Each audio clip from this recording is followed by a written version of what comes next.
3세션 장애인 분야 사회를 맡게 된 사단법인 장애인인권연대 대표 최창현입니다. 반갑습니다. 이렇게 밖에 지금 비 오나요? 네. 후텁지근한데 이런 좋은 자리에 여러분들 오셔가지고 좀 시원하게 계시다가 가시면 됩니다. 오늘 지금부터 시작해서 주어진 시간이 3시까지입니다. 좋죠? 빨리 갈 수 있어서. 예. 장애인 쿨타키 예약할 분들은 3시 이후로 빨리빨리 예약하시기 바랍니다.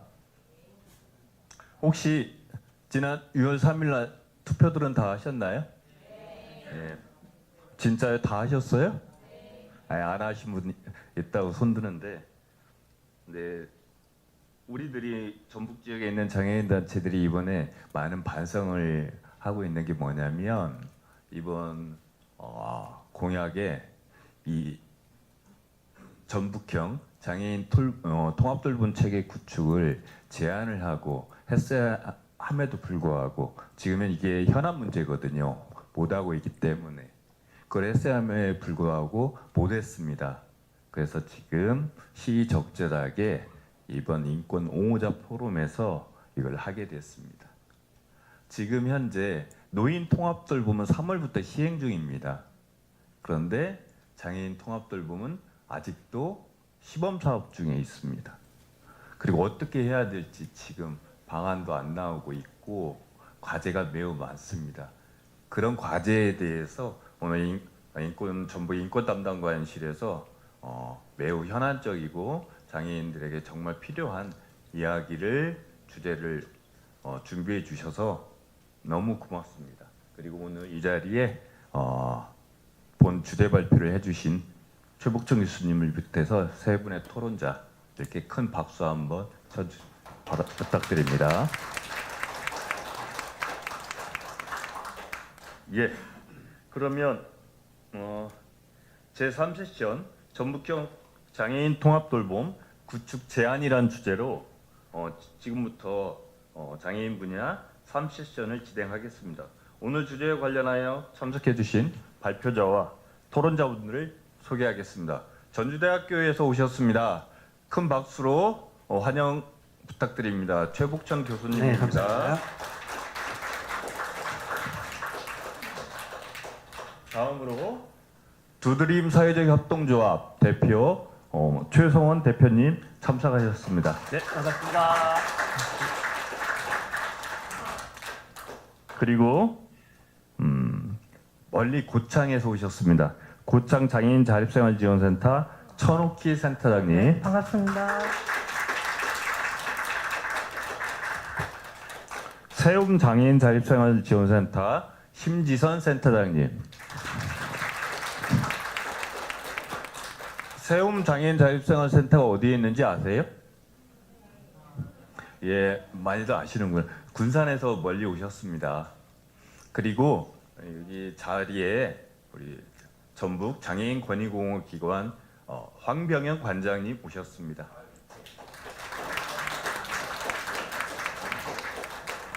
조금 멀리 떨어져 앉으세요. 감기가 심하게 걸리셔갖고 감기 전염할 수도 있습니다. 그리고 오늘 우리 전북 곳곳에서 많은 장애인분들과 이 분야에 또 관심 있는 우리 도민 여러분 오셨습니다.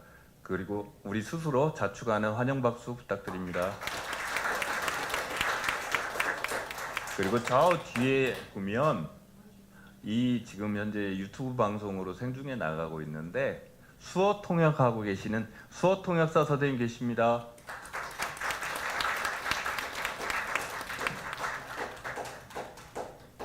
예. 이번 회의 이번 포럼 진행 방식에 대해서 간단히 말씀드리겠습니다. 먼저 주제 관련해서 본 주제 관련해서 최복천 교수님께서 먼저 발표하시고 그런 다음에 세 분의 지정 패널께서 토론 주제를 발표해 주시겠습니다. 총 3시까지 마감 짓도록 할 테니까요.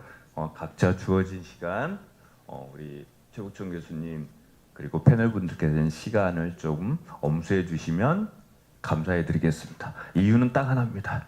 3시에 장애인 콜택시가 옵니다. 예, 그렇습니다.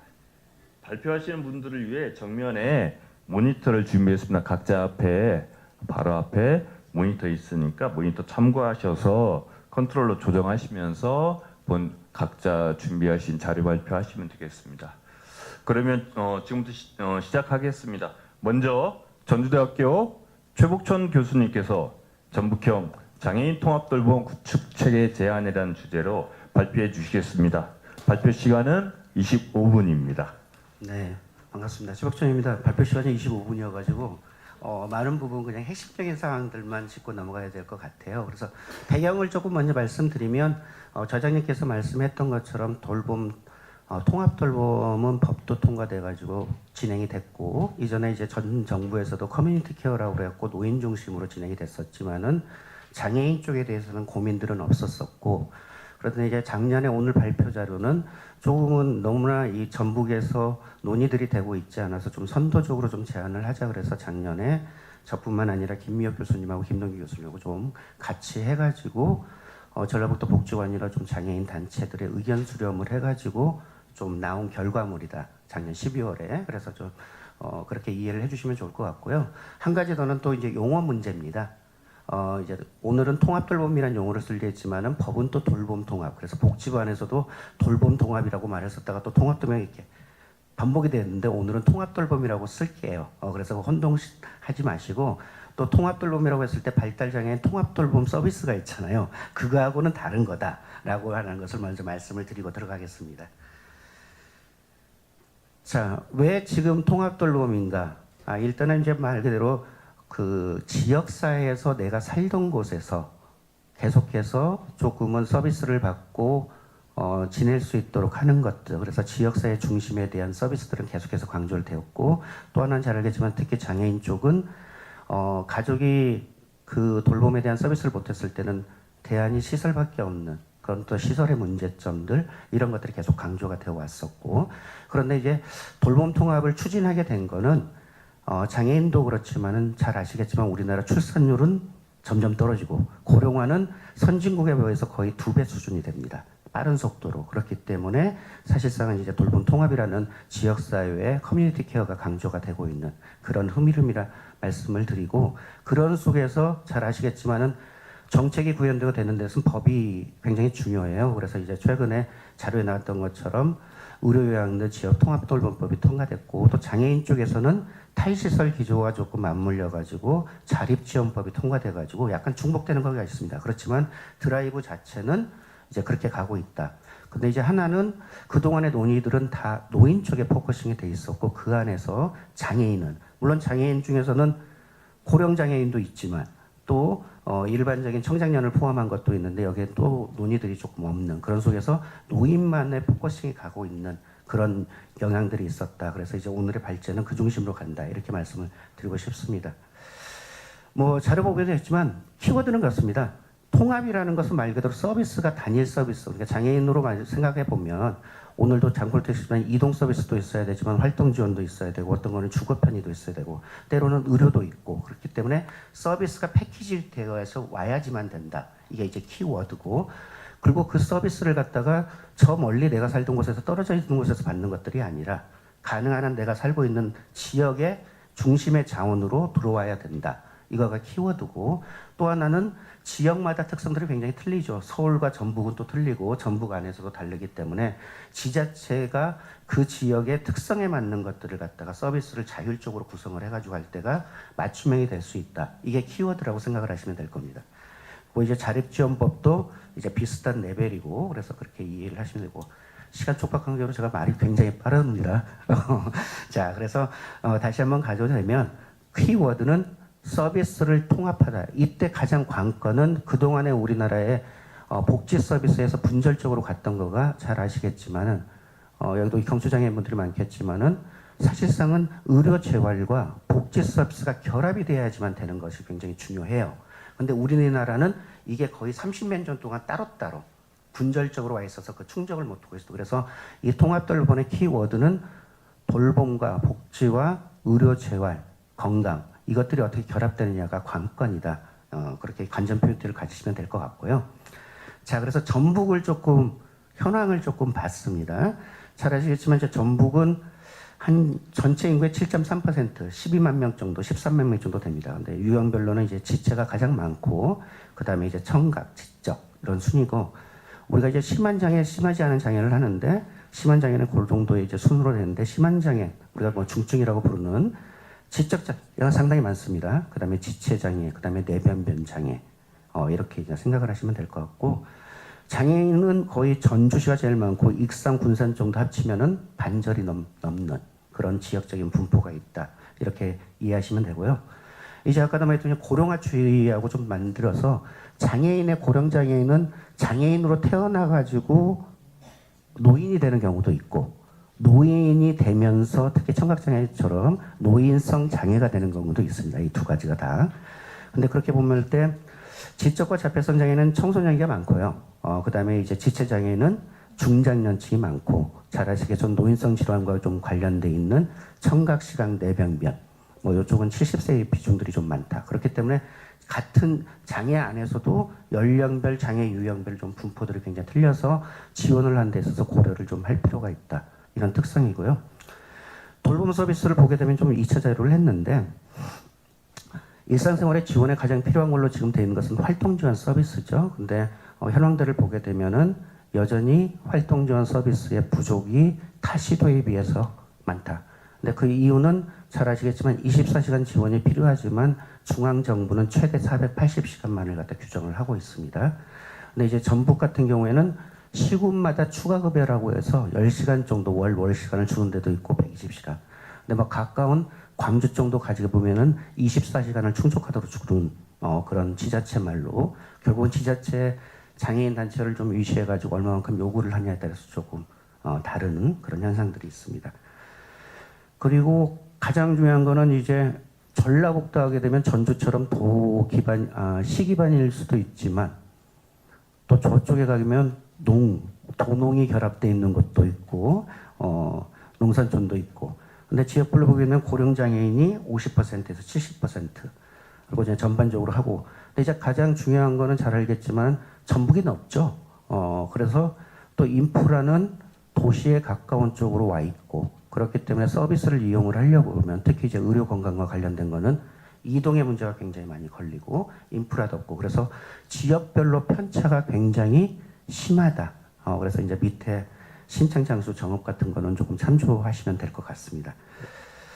그렇게 봤었을 때 이 지역의 복지관들하고 좀 단체들한테 욕구를 봤었을 때 가장 뭐가 전라북도에서 지금 필요하냐, 시급하냐, 장애인 쪽에. 그랬었을 때 가장 높았던 거는 방문 재활과 건강 관리입니다. 사실상은 많은 식의 쉽게 얘기해서 물리치료라든지 또는 약물에 대한 관리들 또는 건강의 예방들을 하지만 지역에 갈 곳도 없고 또 그런 서비스를 제공하는데 이동하려고 그러면 근 1시간을 갖다가 가야 되고 그렇기 때문에 이제 그거가 굉장히 부족하다. 그 다음에 또 하나는 활동 지원 서비스를 예로 들어보면 제공 인력이 있어야지 되잖아요, 사실상. 그런데 어떤 지역은 제공 인력이 수급이 다 되지만 또 어느 지역 가면 제공 인력도 적고 사실상 활동 지원사 분이 돌봄이 필요로 하는 60, 70대 분이 또 대다수인 지역.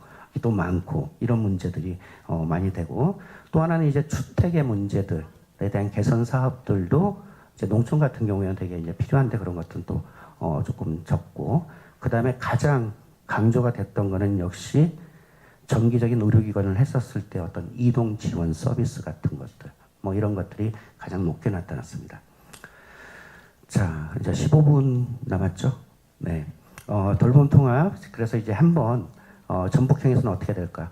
왼쪽을 보게 되면은 보건복지부가 돌봄 통합을 하는 원칙입니다. 뭐 통합, 협력, 충분성 뭐 이렇게 하는데 전북은 좀 두 가지를 조금 더 고려해야 되지 않을까? 하나는 균연성. 이 말은 뭐냐면 전주와 아까 말했던 저쪽에 그 뭐 무주나 이쪽은 조금 틀리겠죠. 그렇기 때문에 지역 간의 편차를 어떻게 해소를 할 것인가? 뭐 이 문제를 좀 고려를 해야 될 거고 또 하나는 잘 알겠지만은 아까 강조했던 것처럼 이게 노인 중심으로 되게 생각을 했지만은 장애인 쪽에서 봤었을 때는 어떤가. 그래서 장애의 특성을 갖다 좀 반영하는 고유성을 조금은 우리가 원칙으로 삼아가지고 설계를 해야 되겠다. 이렇게 이해를 하시면 될 겁니다. 근데 이거가 시작하기 전에 전북에서 도 차원에서 함께 돌봄이라는 정책을 했었어요. 사실상 그렇기 때문에 뭐 의미는 좋습니다. 네, 어디서나 누구나 그다음에 공동체의 민간 참여로 언제나 그래서 이런 논의들이 조금 있었기 때문에 이거를 전혀 무시하는 거가 아니라 도에서 그동안에 고민했던 곳에 덧붙여 가지고 어떻게 발전을 시킬 것인가 그렇게 갔으면 좋을 거 그런 것이 정책의 연속성도 있습니다. 그래서 전북형이 이렇게 되어 있습니다. 가장 보면 밑에 1차는 그냥 그렇게 이해하시면 돼요. 국가 중앙정부가 하고 있는 거 쉽게 하면 활동지원 서비스라든지 그래서 이걸로 이용할 수 있는 것은 이용을 하고 그 다음에 도 차원에서 부족한 것 아까 활동지원 예비를 하게 되면 중앙정부의 440시간으로는 부족하다. 그렇기 때문에 도에서 적극적으로 이들에 대한 추가급여 같은 것을 해서 적어도 2차 안전망을 만들자. 이런 거고. 그런데 현재 장애인에게 필요한 서비스가 국가에도 없고 지자체 차원에서도 없는 경우들이 있겠죠. 예를 들면 아까처럼 저쪽의 농촌 지역에서 의료 서비스를 갖다 이용할 때 방문형 간호서비라든지 방문형 재활 서비스 같은 것은 없죠, 현재. 그렇다면 이런 욕구에 맞춰가지고 신규 서비스를 갖다 창출을 하자. 이런 식의 구도로 전북형에서 함께 돌봄에 대해서 원칙은 그렇게 만들고 있었습니다. 그래서 저는 이 구도는 그렇게 가도 맞다. 그런 속에서 참조하시라고 조금 말씀을 드렸고, 자 그러면 전북형에서 통합돌봄을 할 때 뭐가 지금 논의가 안 돼 있는 거고 전북형에서는 어떻게 고민하면 좋을까를 갖다가 크게 5가지 축으로 말씀을 드리겠습니다. 첫 번째 할당은 누가 대상자가 돼야 되는가? 쉽게 해서 장애 노인만 대상자가 돼야 될까? 아니면 장애 아동까지 포함을 해야 될까? 이게 이제 대상자 측면이고요. 그 다음에 서비스는 지금 있는 서비스로 충분한 걸까? 아니면 신규 서비스를 만들어야 될까? 이런 문제들이고 전달 체계는 이거를 담당하는 것이 어디야 될까? 전주시로 그러면 전주시 단위로 해야 될까?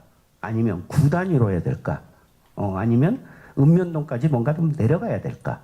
이것에 따라서 굉장히 달라지겠죠. 그 다음에 재정, 돈 문제입니다. 움직이려고 그러는 전담 조직도 있어야지만 뭐가? 돈이 있어야 되는데 이 전라북도 차원에서는 재정을 어떻게 고민할 것인가. 그 다음에 잘 알겠지만은 법률은 되어 있지만 또 지자체 차원에서는 이거를 움직이게 하려고 그러면 관련된 조례 등과 정부와 조직 체계에도 조금 변화되는 기반들이 조성이 될 필요가 있다. 이렇게 좀 축을 놓고 하나씩 보겠습니다. 정부의 통합들 보면 일단은 밑에 보이는 것처럼 노인이 있고 장애인이 있고 근데 담당도 틀립니다. 노인은 건보공단, 장애인은 연금공단 이렇게 들려 있고 옆에 그림의 장애인을 보게 되면 65세 장애인 역시 노인의 축에 맞추고 있죠. 근데 65세 미만은 아까처럼 뭐 뇌병변이라든지 조금 건강 문제가 있는 일부만 듣는 형태가 돼 있다. 그 다음에 전담 조직을 보게 되면 어디가 담당하냐? 시, 군, 구단입니다. 이제 이런 문제가 조금 있고요. 그리고 장애인 쪽의 통합 돌봄은 잘 알겠지만 신청은 읍면동으로 하고 개인별 지원 계획은 시군구가 주체가 해서 이렇게 갑니다. 그래서 시군구다 이렇게 이해를 하시면 될 것 같고 자 그러면 누구를 대상으로 할까? 쟁점이 일단은 지금 장애인 쪽으로는 경증 장애인 그러니까 심하지 않은 장애인 중증으로만 먼저 우선적으로 이렇게 정해놓고 있습니다. 근데 이게 물론은 예산과 시범사업이기 때문에 우선적인데 원칙부터가 배제를 하게 되면은 사실상 저희가 장애 등급제 폐지했던 거 이유하고도 맞지 않는 그래서 모든 장애인으로 넓힐 필요가 있을 이런 것들이 있고 또 하나는 발달 장애인은 조금 고려가 안 되고 있습니다. 신체 지체 중심이고 그 다음에 발굴 시스템도 신청한 걸만 해요. 근데 노인 쪽은 어떻게 하냐면 건강보험의 데이터를 해서 선별적으로 뭔가 선제적으로 대상자를 적극적으로 발굴을 합니다. 그리고 전북에서도 전주시 노인 통합돌봄 시범 사례에서 75세가 되면 전수조사를 합니다. 그래서 뭐가 필요한 것인지. 근데 그러한 맥락으로 하게 되면 장애인들한테도 필요한 것을 적극적으로 발굴을 해야 되는 시스템은 거의 논의가 되고 있지 않다. 이런 문제가 있고요.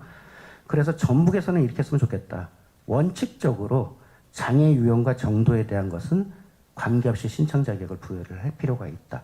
물론 중증 장애인이 경증 장애인에 비해서 돌봄 서비스가 더 요구될 수도 있겠지만 경증이라고 해서 돌봄 서비스가 요구되지 않는 경우는 아닙니다.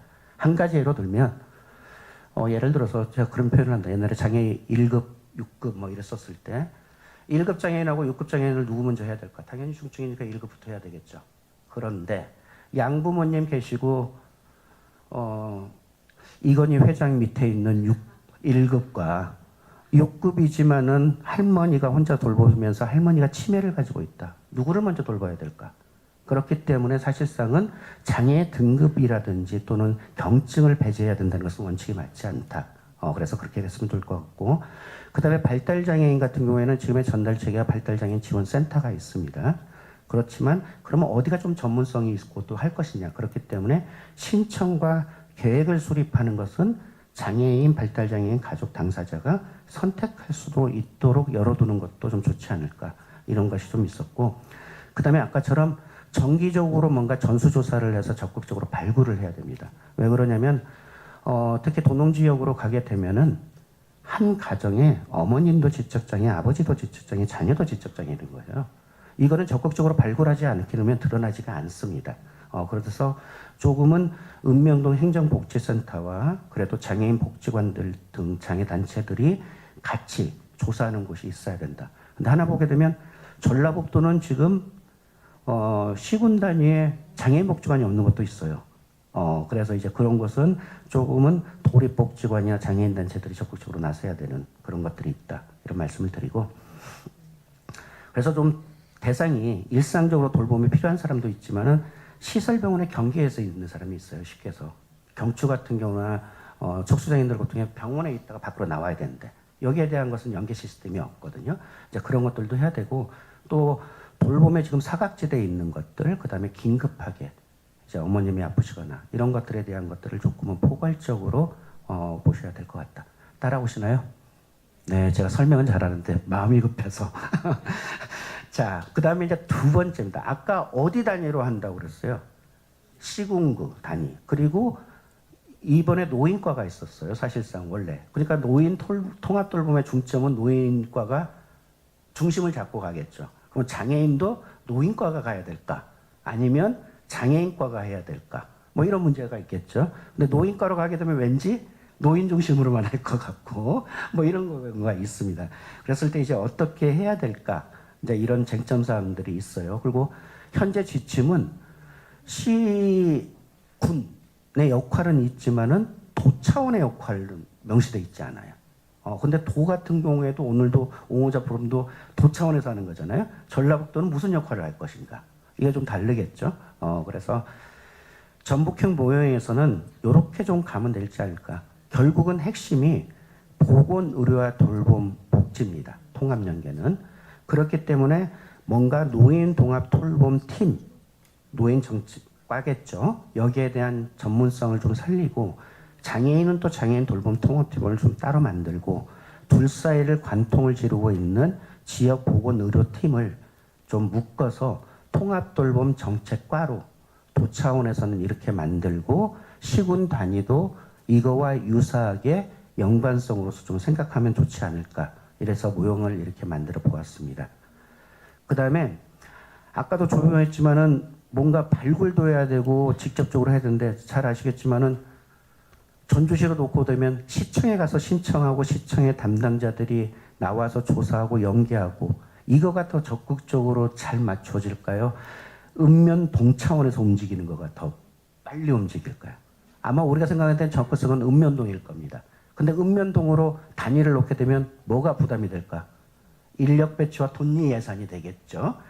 그래서 정부 차원에서는 지금 시군단으로 하게 됐지만은 지역 밀착형을 가져가기 위해서는 읍면동으로 내려와야 된다.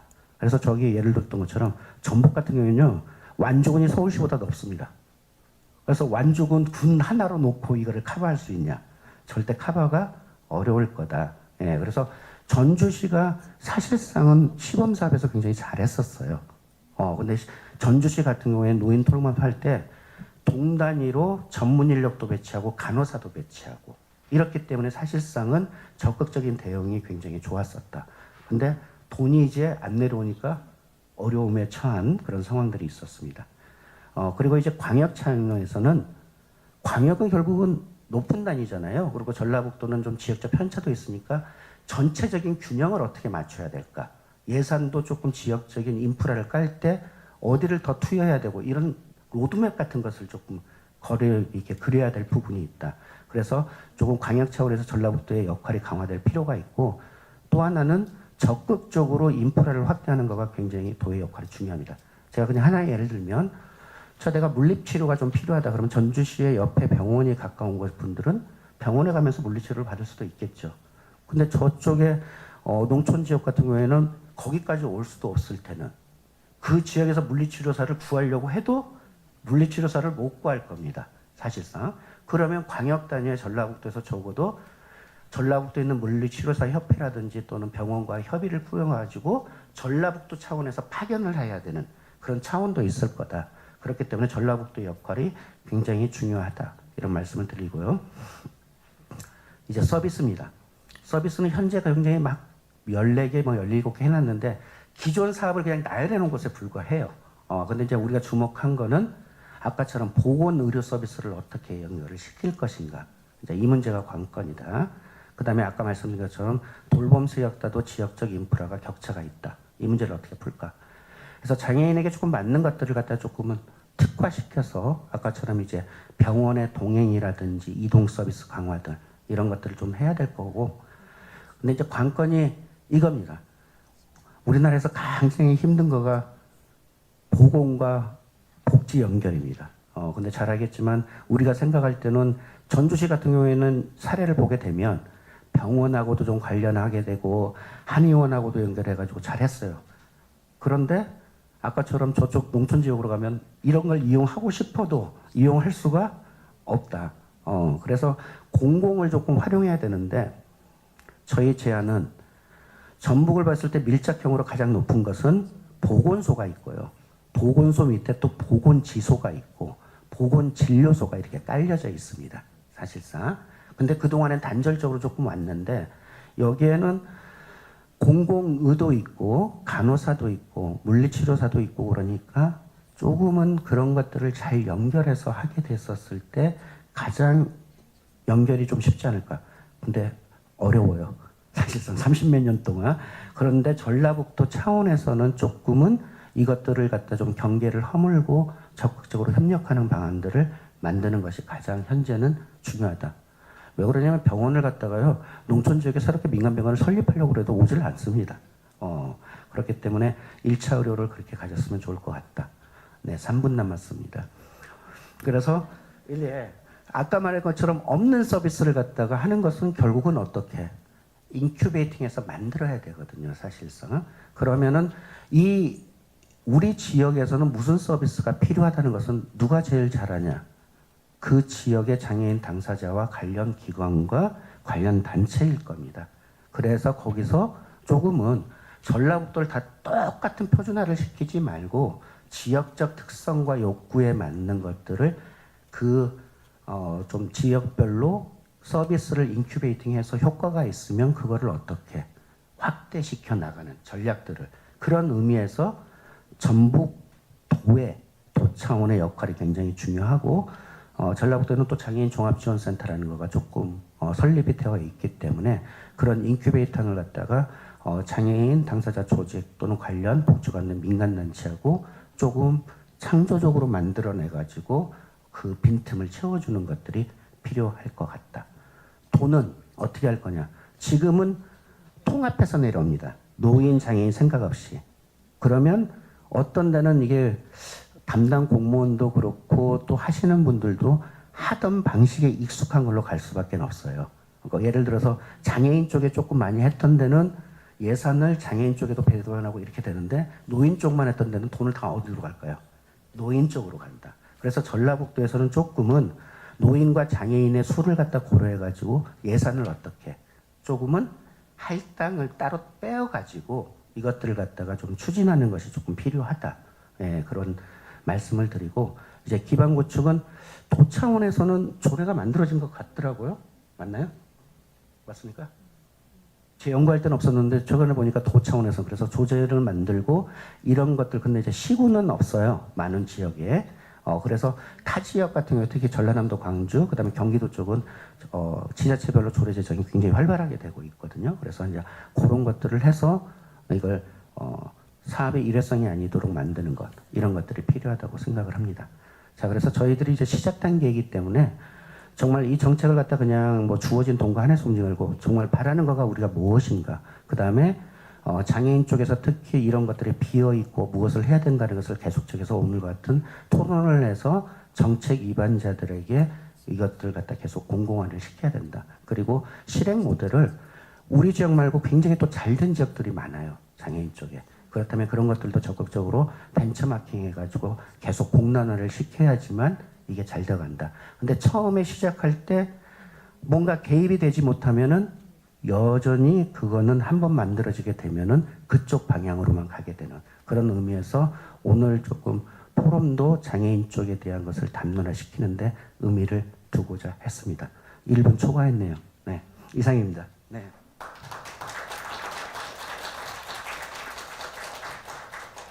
예, 최복천 교수님이셨습니다. 큰 박수 부탁드립니다. 수고하셨습니다. 네. 교수님께서 처음에 말씀하셨잖아요. 통합돌봄 지원법이냐 아니면 돌봄 통합 지원법이냐. 이게요, 처음에 통돌이법이다. 그러니까 또 어떤 사람들이 아니다 돌통법이다 라고.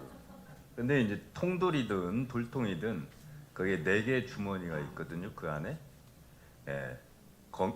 의료, 재활, 그리고 보건, 그리고 건강, 그리고 일상생활 지원, 그리고 마지막으로 유한 활동 지원. 이 4가지 주머니가 있는데 이게 장애 분야가 굉장히 소홀히 다루고 있습니다. 노인 쪽에 중점을 주다 보니까 소홀히 다루고 있고, 지금 현재 통합돌봄 관련 예산이 교수님께서 중앙정부에서 전북도에 구분 없이 보내주는데 장애 관련 예산이 몇 프로나 줄 것 같습니까? 노인하고 장애 두 파트가 있는데 20%도 안 됩니다. 지금 현재 예산상으로. 굉장히 굉장히 차별적으로 진행되고 있고요. 그리고 또 하나 지적했던 게 교수님께서 지금 현재 장애인 통합돌봄이 장애인과에 있는 게 아니고 노인과에서 진행하고 있어요.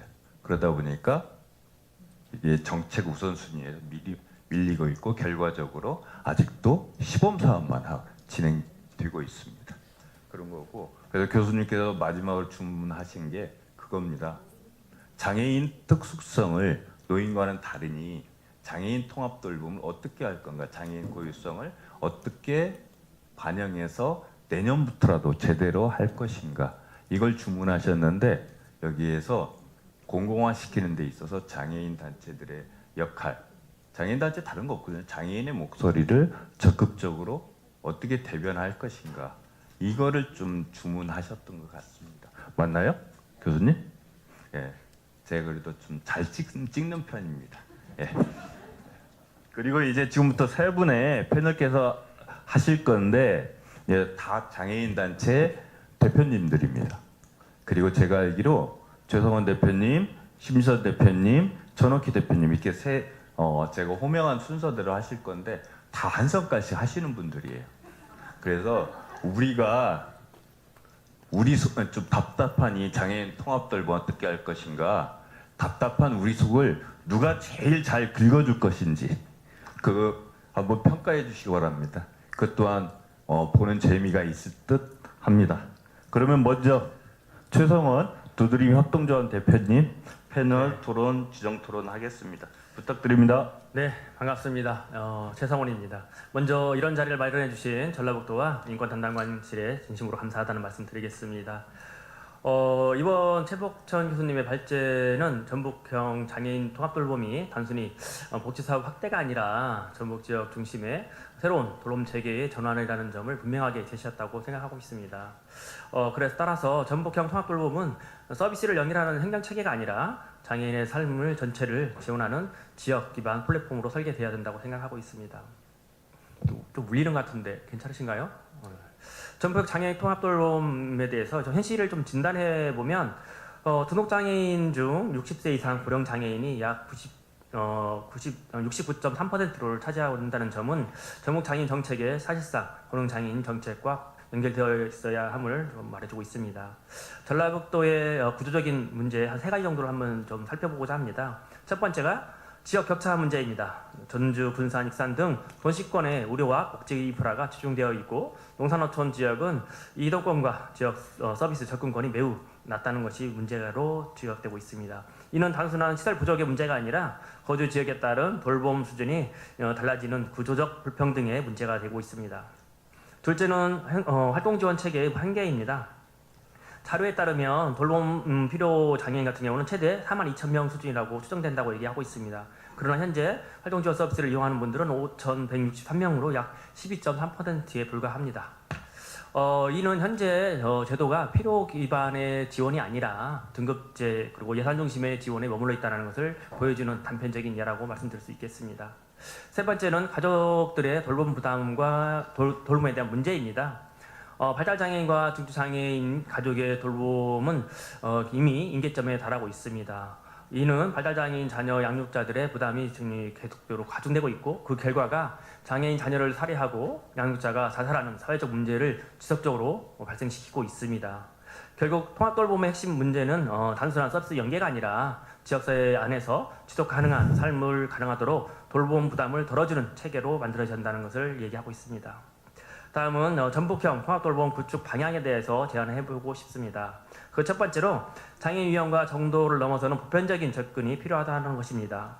발제에서 제안한 것처럼 경증 장애인과 발달 장애인을 원칙적으로 배제하지 않는 방향은 꼭 필요한 방향이라고 말씀드릴 수 있겠습니다. 현재 통합돌봄 사업은 시범사업으로 지체, 내변병 중심 구조가 강합니다. 그러나 실제 돌봄 위기는 발달장애인이나 정신장애인, 중목장애인형에서 매우 심각하게 나타나고 있음을 우리가 다 알고 있는 사실이라고 말씀드릴 수 있을 것 같습니다. 특히 발달장애인 같은 경우 돌봄 우선 기간이 매우 길고 가족 소진 위험이 매우 높습니다. 그리고 행동지원이나 의사소통 지원, 일상지원이 통합적으로 필요하다는 특징이 있습니다. 그리고 의료보다는 사회적 지원 욕구가 매우 크다는 것입니다. 따라서 장애인 통합돌봄은 의료중심 접근이 아니라 생활지원 중심 모델로 확장되어야 할 것입니다. 그리고 또한 시청주의로 사각지대를 해결할 수는 없을 것 같습니다. 아까 교수님께서 말씀하신 것처럼 가정 내 당사자부터 보호자까지 다 장애인일 경우에 신청주의라고 하면 어떤 제도가 있는지 몰라서 그들은 그 좋은 복지 제도가 있음에도 불구하고 그 사례는 복지 서비스를 받을 수 없는 한계점이 있습니다. 그래서 신청주의자가 아니라 그 전수조사에 의한 저책이 매우 필요한 부분이라고 말씀드릴 수 있겠습니다. 그리고 인력의 부족의 문제를 얘기하고 있는데요. 이런 문제를 해결해서는 민간 조직을 적극적으로 활용하는 것을 제안해 봅니다.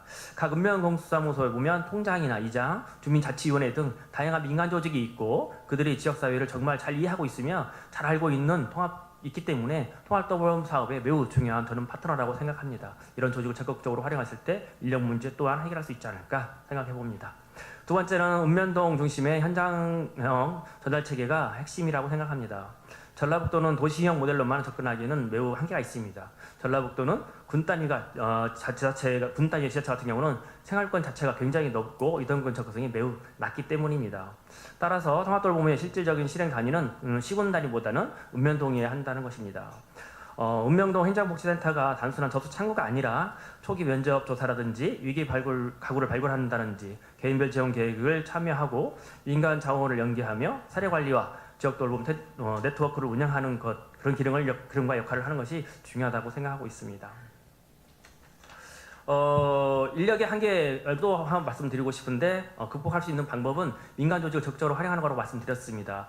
사회보장급여 이용, 제공 및 수급자 발굴에 관한 법률이 있는데요. 그 41조에 보면 각 읍면동에 지역사회 보장협체를 둘 수 있게 되어 있습니다. 이런 조직을 활용한다면 부족한 인력을 해소할 수 있을 뿐만 아니라 단순한 접수창구의 역할을 했던 읍면동사무소가 실질적인 통합돌봄의 역할을 할 수 있는 기능을 할 수 있을 거라고 생각해 봅니다. 세 번째입니다. 전북형 통합돌봄은 서비스 창출 모델이어야 된다고 생각합니다. 현재 가장 우려되는 부분은 기존 서비스를 단순히 나열하는 수준에서 통합돌봄이 끝날 가능성이 매우 크다는 것입니다.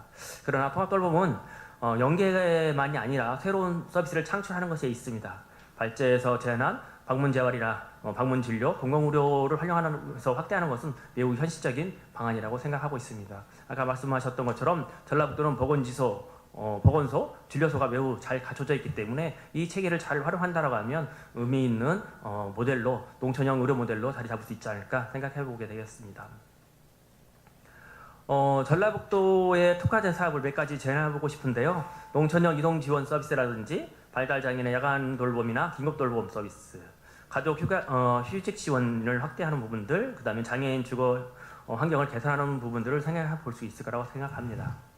발달장애인의 경우 발달장애로 인해 특성을 고려한 통합돌봄 시스템이 매우 필요한데요. 예를 들면 전북장에서는 2000년도부터 시작했고 지금도 전국적으로 살펴봐도 야간 돌봄 서비스를 실행하고 있는 지자체는 현재 없는 걸로 알고 있습니다. 이것은 현재 전라북도에서 유일하게 추진하고 있는 사업입니다. 이처럼 정부만의 특수한 상황과 유흥인들의 욕구를 기반으로 한 통합돌봄 사업을 발굴하고 추진한 것은 매우 의미가 있을 거라고 생각합니다. 또 지체장애나 뇌변명 장애인 그리고 중증 장애인, 체중증 장애인의 경우 어떤 돌봄이 필요한지에 대해서 많은 고민과 지원을 해야 할 필요가 있다고 생각합니다. 이들에게는 의료적인 모델이 굉장히 중요하다고 생각되는데 장애인 친화 의료기관을 더욱 확대 지정해서 접근성을 높일 필요가 있다고 생각합니다. 2026년 1월부터 시행하고 있는 방문 의료 서비스가 현재 전국적으로 확대되고 있는데 이 서비스를 적극적으로 알려서 의료적 접근성을 확보할 필요성이 있다고 생각합니다. 2006년 올해죠. 1월 1일부터 시행한 사업이지만 실질적으로 많은 장애인들이나 지역사회 의료 서비스가 필요한 분들에게 이 서비스를 잘 몰라서 현재 이용을 못하고 있는 부분이 많이 있는 걸로 알고 있습니다. 그런 것들을 적극적으로 발굴하고 홍보할 필요가 있지 않을까라는 생각을 해보았습니다. 향후 과제와 정책 제안을 몇 가지 해보면 첫 번째로 방역단위 컨트롤타워 구축이 필요하다는 것입니다. 발제에 제안한 통합돌봄 정책과 신설은 매우 의미 있는 제안이라고 생각합니다. 현재처럼 노인중심 체계 안에서 장애인 통합돌봄이 포함될 경우에 장애 특성을 지속적으로 약화될 수 있기 때문이라고 생각합니다. 그래서 우리 전라북도는 시군구 간의 격차를 조정하고 공공의료 연계를 하고 광역형 특화 서비스를 개발하며 민관협력 플랫폼을 구축하고 그다음에 평가 체계라든가 구축을 할 필요가 있을 것 같습니다. 또한 마지막으로 통합돌봄 데이터 관리를 통해서 서비스 질과 효율성을 확보할 필요가 있다고 보시면 여의십니다. 즉 광역은 단순한 지원 기관이 아니라 조정자로서의 설계자로서의 역할을 할 필요가 있다고 말씀드릴 수 있겠습니다. 두 번째는 조례와 예산 기반에 함께 구축될 필요가 있다는 것입니다. 현재 전라북도 차원에서 관련 조례가 부재하다는 점은 매우 유감이라고 생각합니다. 아까 발전님께서 말씀하셨는데 물론 이후에 저도 이제 조례가 제정되는지는 확인되지 않았지만 현재까지는 없는 걸로 알고 있기 때문에 이런 말씀을 드리는 겁니다. 특히 예산 구조가 노인 중심의 설계로 될 경우에 장애인의 통합돌봄은 실질적 우선순위에서 굉장히 밀릴 수밖에 없는 현실이라고 말씀드릴 수 있겠습니다. 현재 예산이 20%라고 말씀하셨는데 이 예산 가지고 과연 전라북도에 장애인 통합돌봄 체계를 제대로 운영할 수 있을지 굉장히 의문이 가는 부분이기도 합니다. 따라서 광역단위 통합돌봄 조례가 신속하게 제정되어야 할 것 같고요. 장애인 분야도 별도 예산 기준을 마련할 필요가 있다고 생각합니다. 그리고 시군 성과 기반 재정 지원 체계를 또 구축하고 장기적으로는 재정 추계 및 단계적 확대 계획을 수립하는 것이 꼭 필요하다고 생각합니다. 세 번째로 인권 친화 전북형 통합돌봄이어야 한다고 생각합니다. 전북형 장애인 통합돌봄은 보호 중심을 넘어서 장애인의 자기결정권과 지역사회 삶의 권리를 보장하는 인권 친화적 돌봄 체계가 구축이 꼭 필요한 부분이라고 생각합니다. 전북형 통합돌봄은 서비스 공급량 확대만이 아니라 자기결정권과 선택권, 관계권, 주거권, 건강권을 보장하는 권리 기반 정책으로 추진되어야 할 것이며 특히 농촌 지역 같은 경우는 단순한 권리 체계가 아니라 장애인이 지역사회 안에서 관계를 맺고 존중받으며 살아갈 수 있도록 지원하는 생활권 기반 인권 친화 모델이어야 할 것입니다. 결론적으로 말씀드리면 전북형 장애인 통합돌봄은 단순한 신규 사업이 아니라 장애인 복지 패러다임 전환의 문제일 것입니다. 중요한 것은 얼마나 많은 서비스를 제공하느냐가 아니라 장애인 자신이 살아온 지역에서 관계를 유지하면서 존엄하게 살아갈 수 있도록 지원하는 체계를 만드는 것일 것입니다. 또한 통합돌봄은 행정 효율화가 목적이 되어서는 안 될 것입니다. 장애인의 자기결정권과 선택권, 지역사회의 삶의 권리를 실질적으로 보장하는 인권 친화적 방향으로 설계되어야 할 것입니다. 전북이 농촌형, 지역형 장애인 통합돌봄의 선도 모델을 구축한다면 이는 전국적으로 매우 의미 있는 사례가 될 것이라고 믿어 의심치 않습니다. 네, 감사합니다.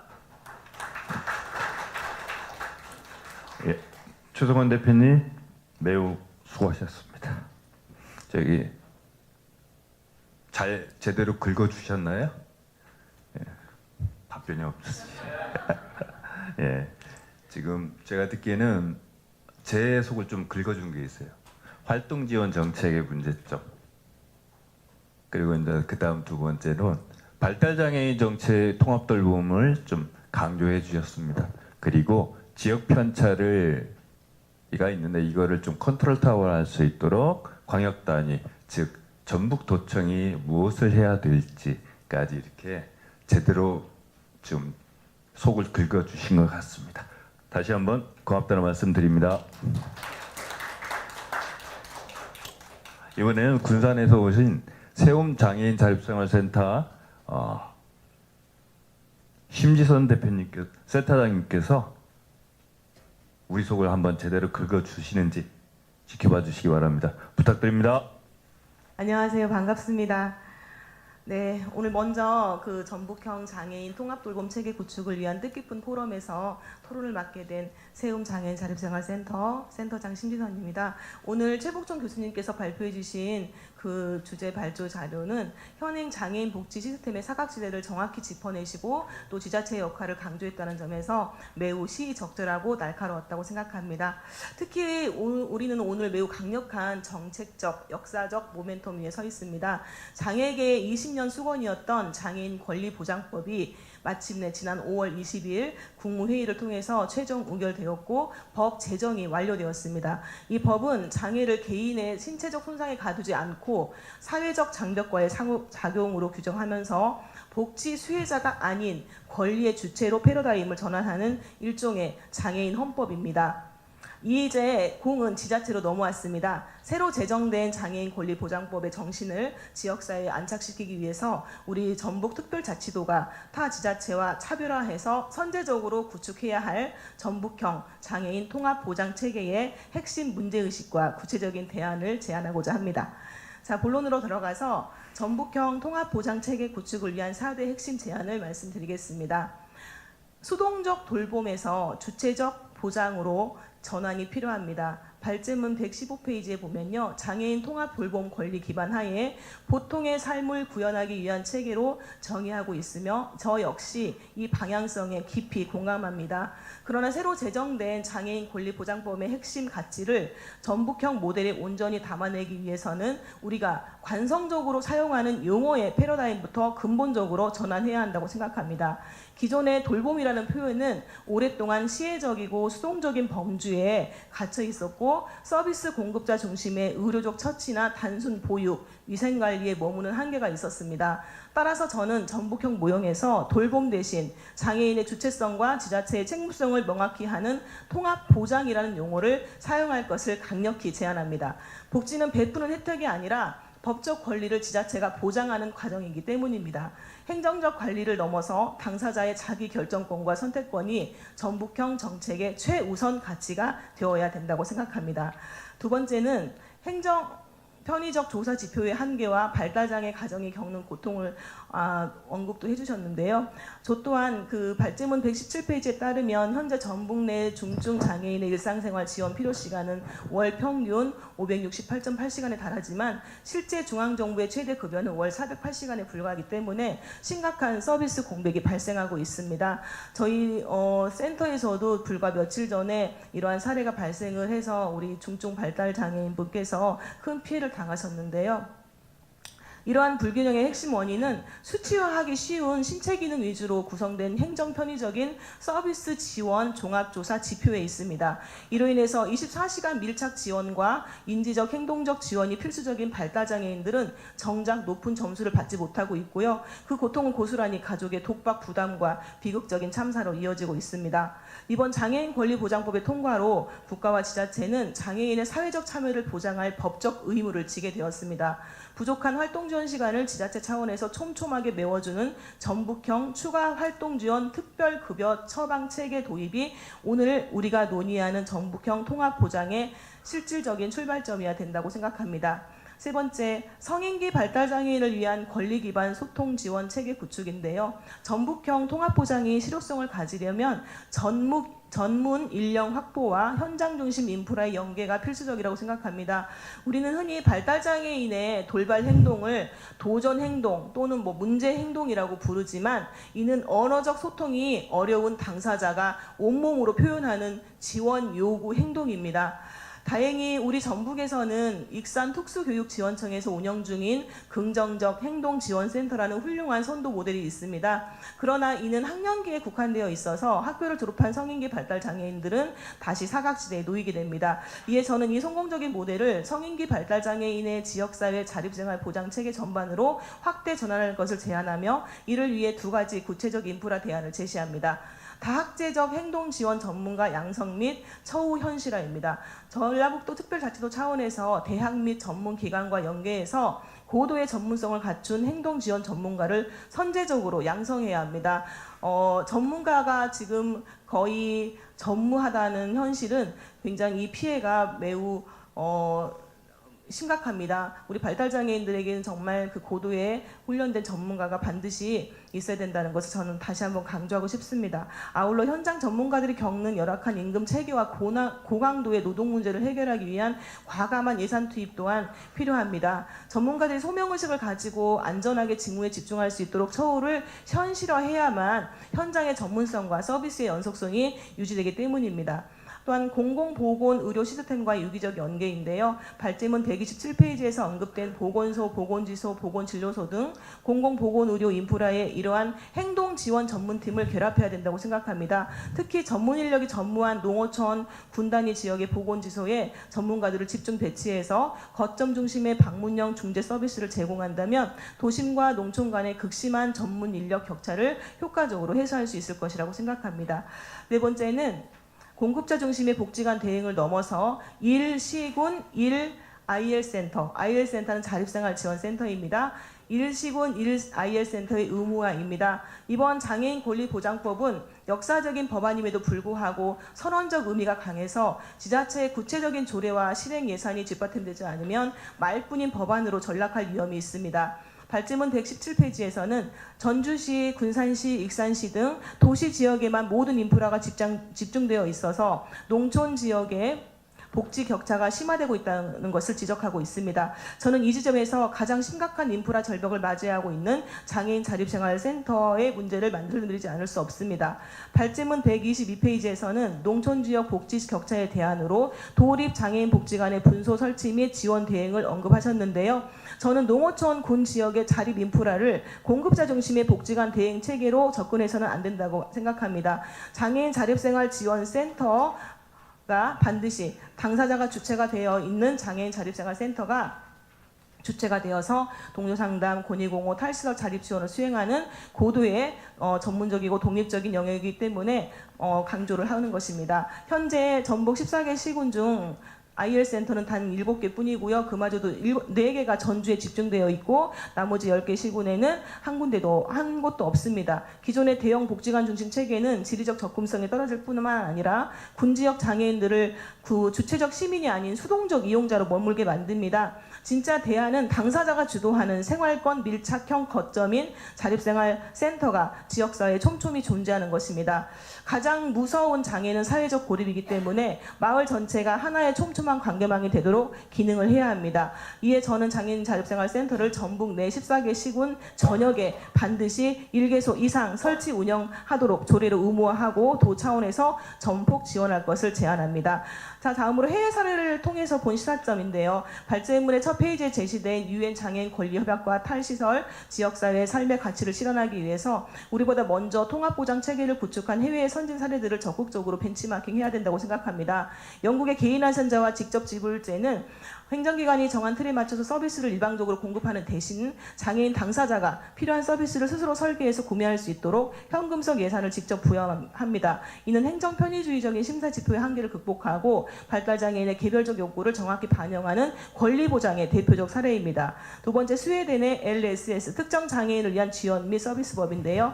1994년부터 시행된 스웨덴의 LSS법은 발달 장애인과 자폐성 장애인을 핵심 대상으로 했고요. 당사자가 국가에 당당히 요구할 수 있는 10대 주요 지원 서비스를 법적 수급권으로 명시하고 있습니다. 특히 스웨덴은 이 법을 통해서 대규모 시설을 폐쇄하고 지자체가 당사자 중심의 자립생활 인프라를 동등하게 책임지도록 강제함으로써 지역 간 인프라 격차를 완벽히 해소했습니다. 이 법의 제정을 이끈 원동력 역시 공급자 중심의 복지관 체계가 아닌 장애인 자립생활 운동의 역사였습니다.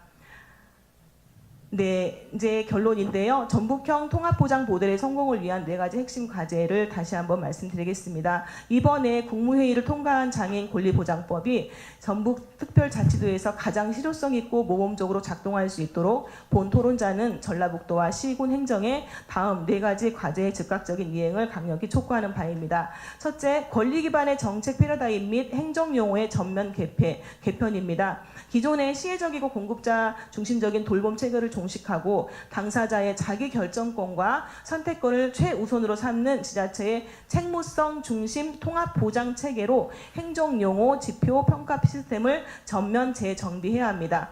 둘째, 발달장애인 권리 보장을 위한 지자체 차원의 추가 활동 지원 특별급여 신설입니다. 신체 기능 중심의 획일적인 정부 종합조사 지표를 통해 인해서 독박, 돌봄과 사각지대에 내몰린 발달장애 가정을 위해서 특별전북자치도가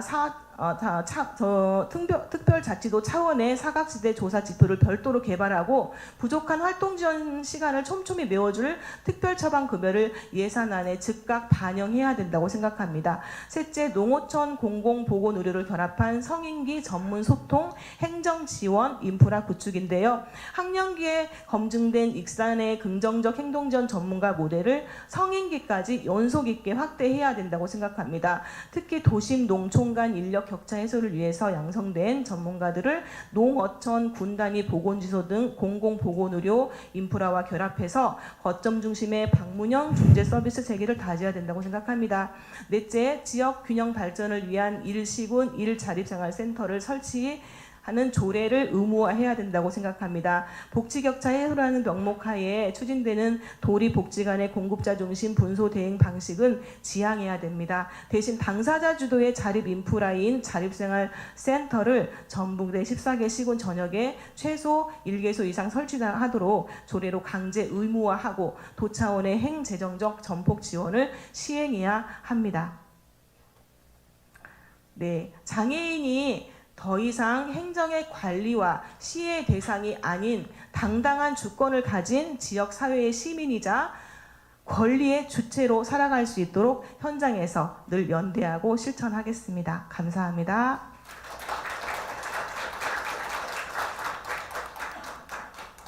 예, 심지현 센터장님 수고하셨습니다. 심지현 센터장님 그 패널 토론과 우리 최동원 대표님 패널 토론이 좀 제가 이해하기에는 일맥상통한 면이 있습니다.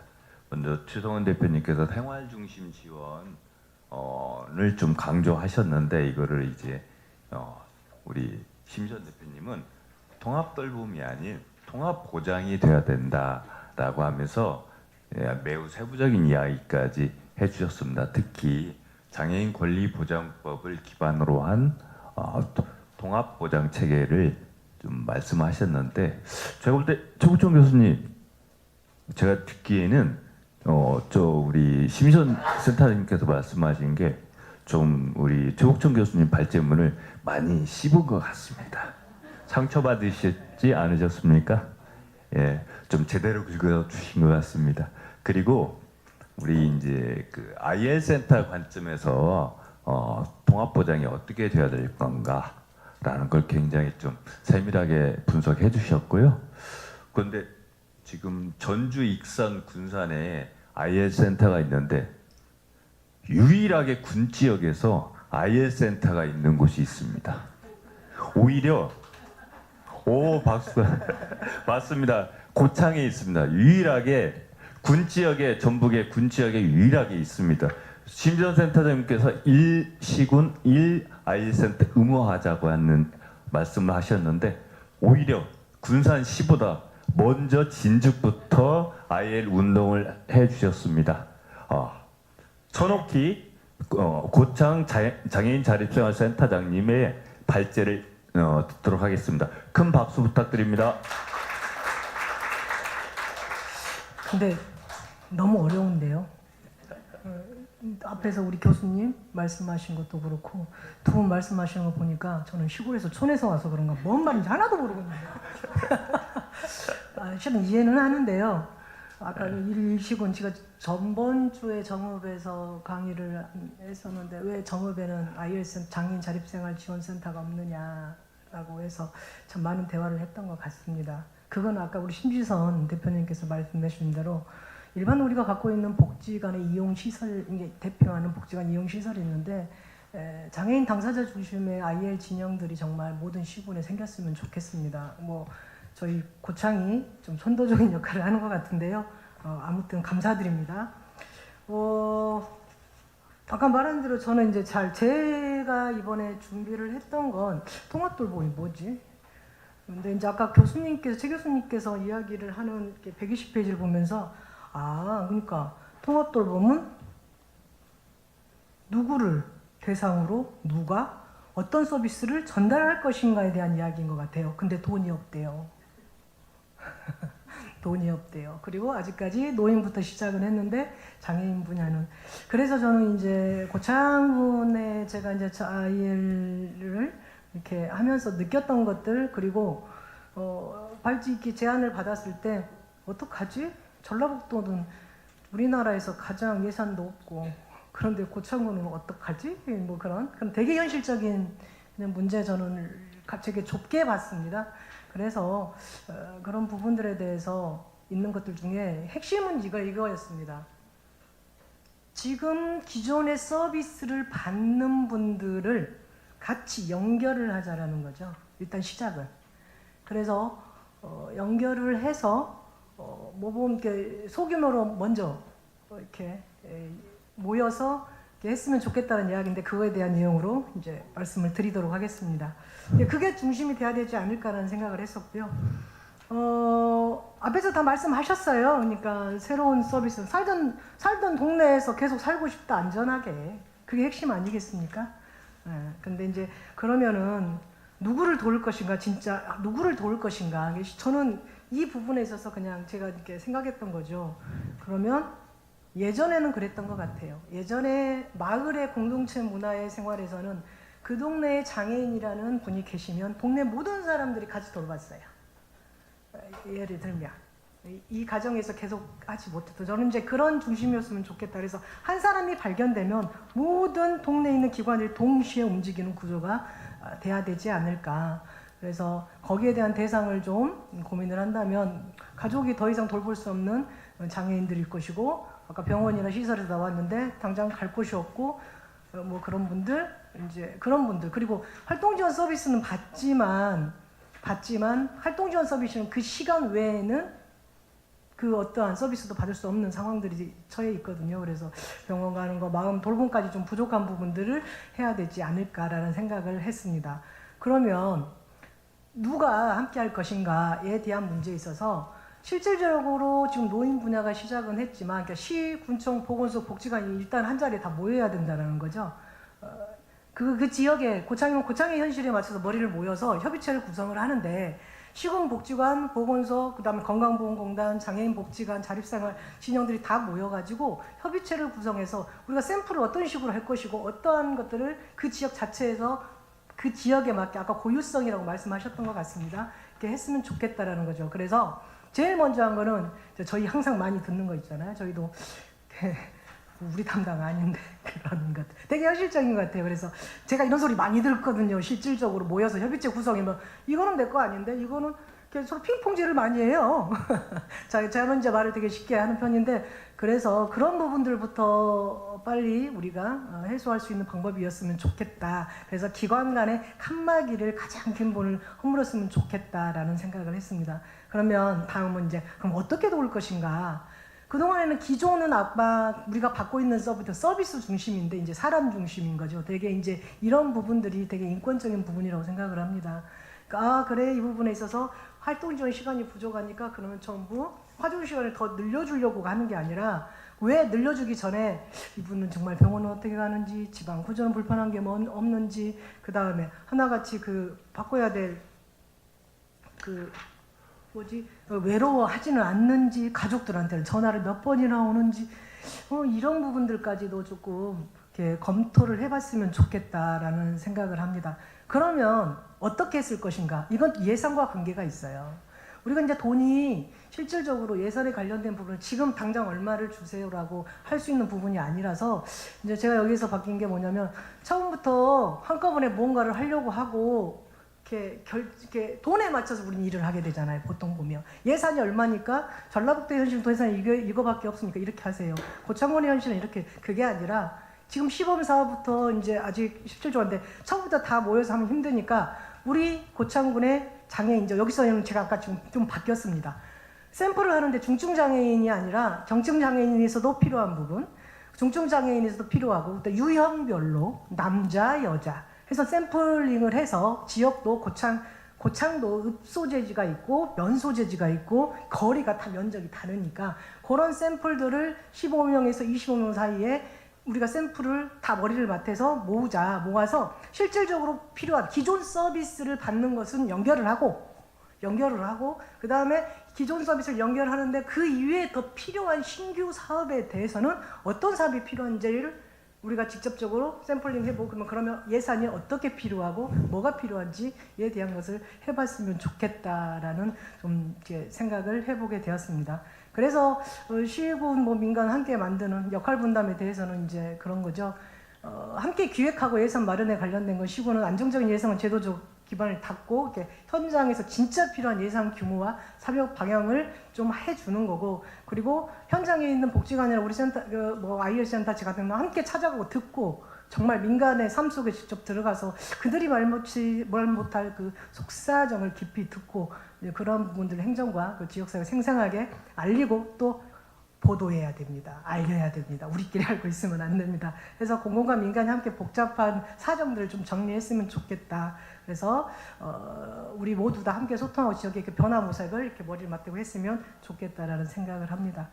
지금 현재 이걸 하면서 느끼는 것은, 아마 지금 제가 지금 콜택시를 운영하고 있기도 합니다. 담당하기도 하고 있는데, 노인 분야에서 지금 통합돌봄을 시작을 했는데 제일 큰 거는 이동할 사람이 없어요 지금. 그래서 저희 콜택시에 자꾸 문의하거든요.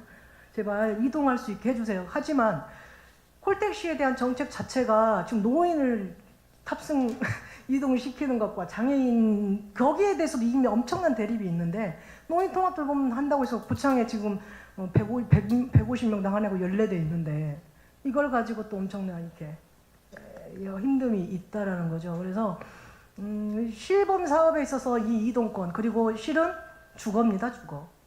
주거도 그렇다고 해서 뭐 주거를 한꺼번에 뭐 할 수는 없지만, 시범 사업에서도 혼자 사는 독거인 분들, 그분들이 정말 멀리 있는 동호바다 쪽에 사신다고 생각을 해보세요.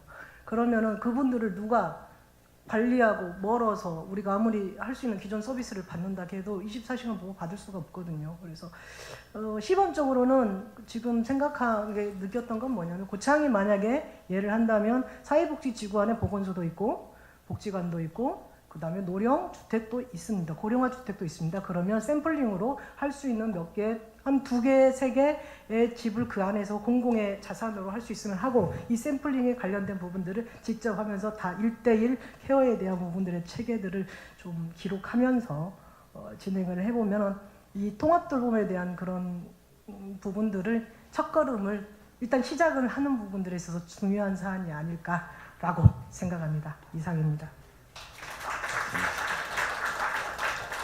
예, 전원기 센터장님 고맙습니다. 어때요? 전원기 센터장님이 이렇게 속을 긁어 주셨는데 좀 와닿나요? 제가 알기로 여기 오신 분들 대부분이 전주 사시는 분들 같은데 군지역 이야기가 와닿는다고요? 예, 그래요.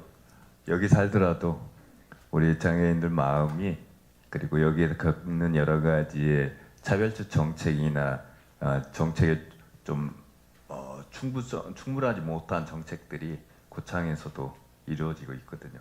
특히 좀 저한테 좀 다가왔던 이야기는, 민간도 참여하고 싶은데 같이 하고 싶은데 잘하고 싶은데 이놈의 행정에서의 칸막이, 부서별 칸막이, 기관별 칸막이들 때문에 이게 다 협의체가 제대로 안 이루어지고 있다. 이런 것들 이야기가 좀 크게 와 닿습니다. 수고하셨습니다. 그리고 우리 지금부터는 이 자리에 함께해 주신 참석해 주신 장애인분들 그리고 도민들 그리고 인권 관계자분들이 오늘 발제 듣고 좀 질문을 하고 싶거나 보충하고 싶은 이야기 있으면 할 수 있는 그런 시간을 갖도록 하겠습니다. 3시까지 30분의 시간이 있습니다. 그래서 아무나 할 수 있습니다. 간단히 손으로 거수해 주시면 제가 발언을 할 수 있도록 지원해 드리겠습니다. 혹 좀 그 질문 준비해 주시는 동안에 우리 주 발제를 해주신 최복천 교수님 좀 세 분의 패널께서 이렇게 지정 토론을 해주셨는데 이에 대한 좀 첨언하고 싶거나 답변할 내용들 이런 거 있으면 좀 말씀해 주시기 바랍니다. 네, 뭐 토론자분들께서 잘 지적을 해주셨고 몇 가지만 조금 첨언을 하겠습니다. 그 최승원 대표님이 이제 말씀을 해주신 건 비슷한 맥락인데 이제 그 강조를 하셨던 건 뭐 야간 돌봄 서비스 발달장애 뭐 이런 얘기를 했는데 이게 이제 말 그대로 그 지역적인 상황에 따라서 필요한 서비스가 인큐베이팅 됐었을 때 그걸 확대하자. 그런 건 맞는 것 같아요. 그러니까 이제 우리가 말했던 것처럼 어떤 지역은 다 야간 돌봄이든 주간 활동이라고 부르든 어떻든지 간에 필요한 서비스잖아요. 그런데 그거를 좀 돌봄 서비스를 따로따로 생각하지 말고 지역적인 좀 연속성상에서 제 말은 무슨 말이냐면 활동 지원 서비스가 아까처럼 활동 지원 제공 인력이 충분히 공급이 돼 있다. 이럴 때는 활동 지원 서비스를 갖다가 굉장히 확대하고 잘 활용하는 거가 좋을 겁니다. 사실상. 그런데 어떤 군 지역은 정말 활동 지원 서비스 급여량을 늘려준다고 하더라도 일할 사람이 제대로 없고 서비스 취에 담보가 못 된다. 그렇다면 거기는 주간보호센터, 주간활동센터 기반형으로 전문성을 확대돼가지고 확대하는 것가 더 좋겠죠. 그런 면처럼 지역적인 특성에 맞게 좀 가자. 그런 식으로 지적을 해주신 것 같고요.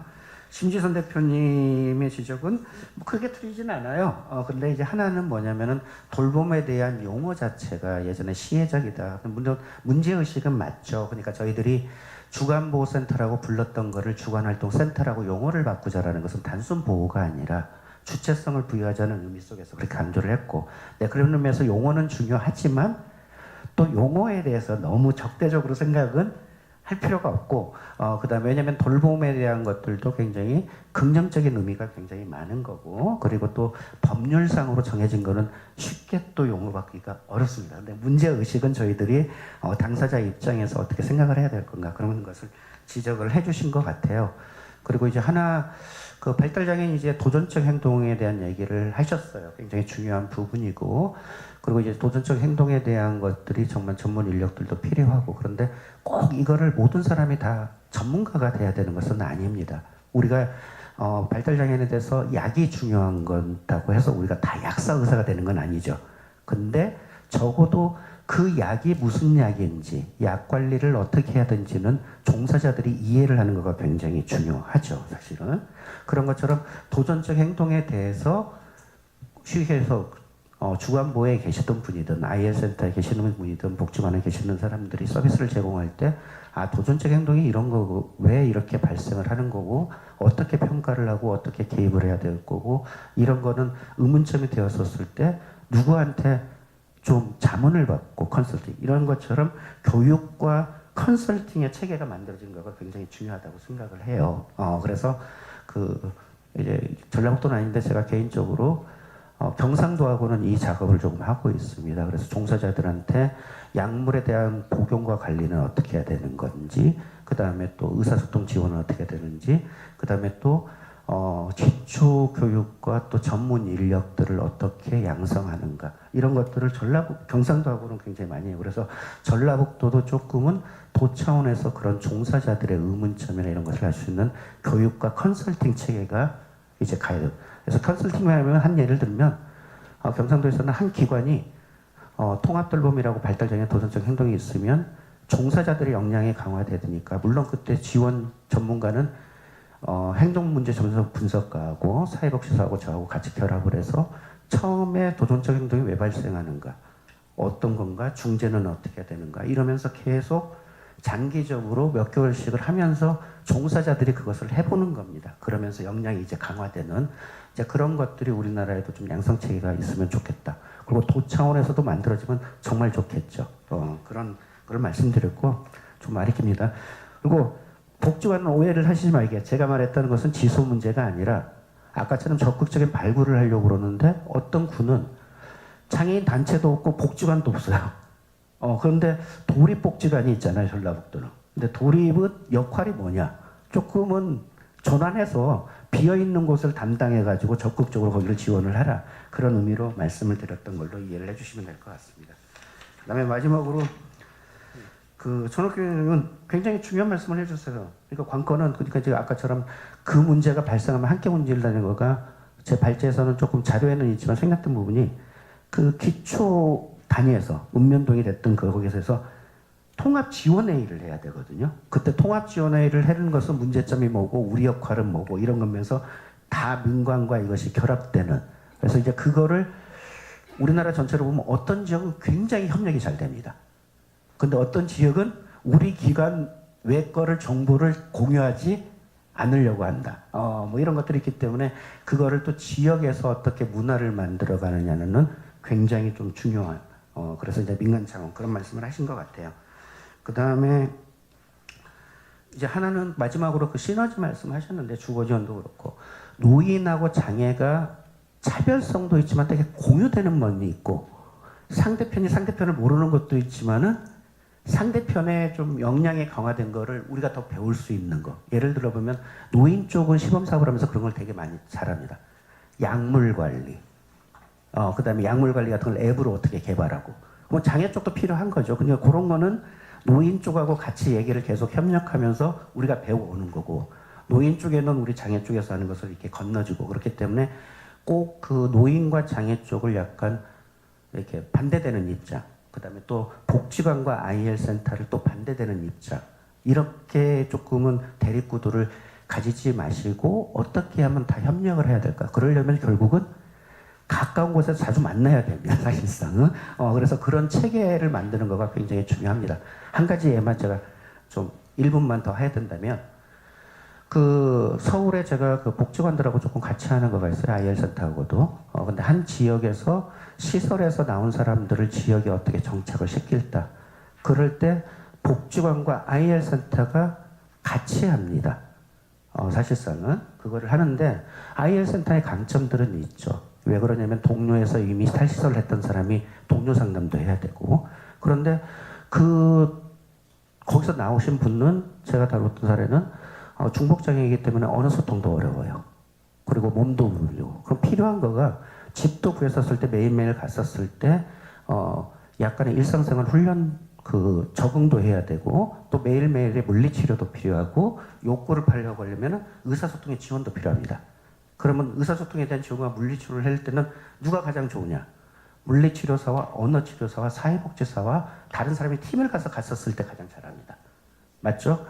그랬었을 때 거기는 지원할 때 그 집에 방문했을 때 IL 센터의 담당자들 그 다음에 복지관에서 그 복지관은 좀 기능 전환을 했습니다.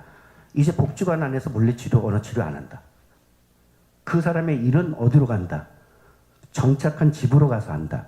근데 그렇게 이 문화를 만드는 거가 6개월이 걸렸어요, 사실상.